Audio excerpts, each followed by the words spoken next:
From a computer inside his own dental office, James Craig typed a question no one is ever supposed to ask. How many grams of pure arsenic will kill a human? He searched whether arsenic shows up in an autopsy. He searched for poisons that leave no signs of foul play. And then, 17 days later, his wife was dead. But the poison that killed Angela Craig was not only the one he had researched.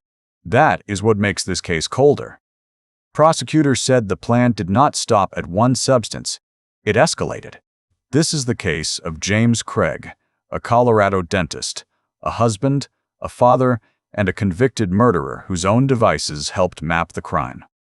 Angela Craig was 43 years old. She was a mother of 6. She had been married to James for more than 2 decades.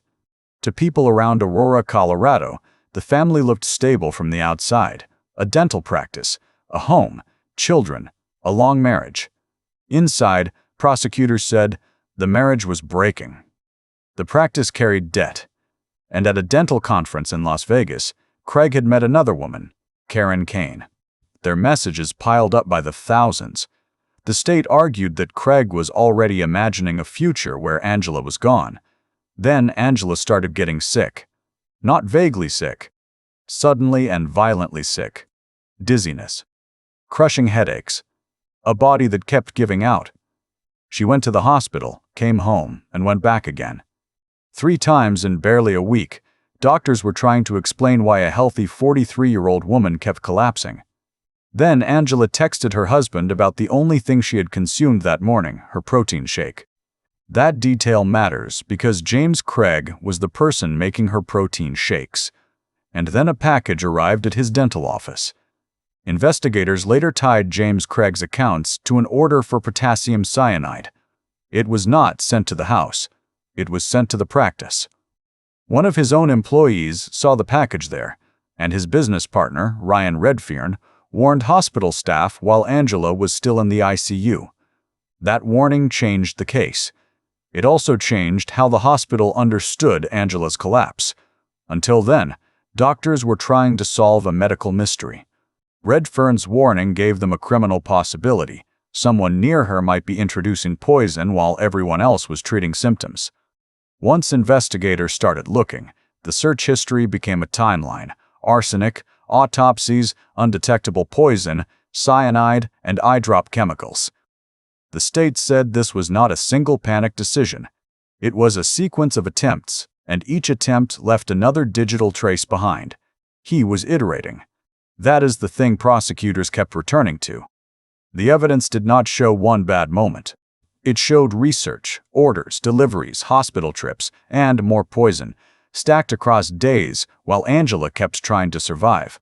Prosecutors said Angela's cause of death was acute cyanide and tetrahydrozoline poisoning, with arsenic also listed as a significant contributing condition. In plain language, the evidence showed more than one poison moving through her body before she died. Then the case got even darker.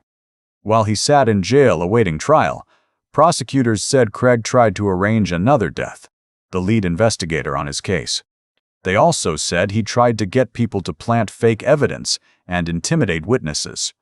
Craig's defense offered a different story. He claimed Angela had been suicidal and that she had asked him to research poisons. The jury did not believe it.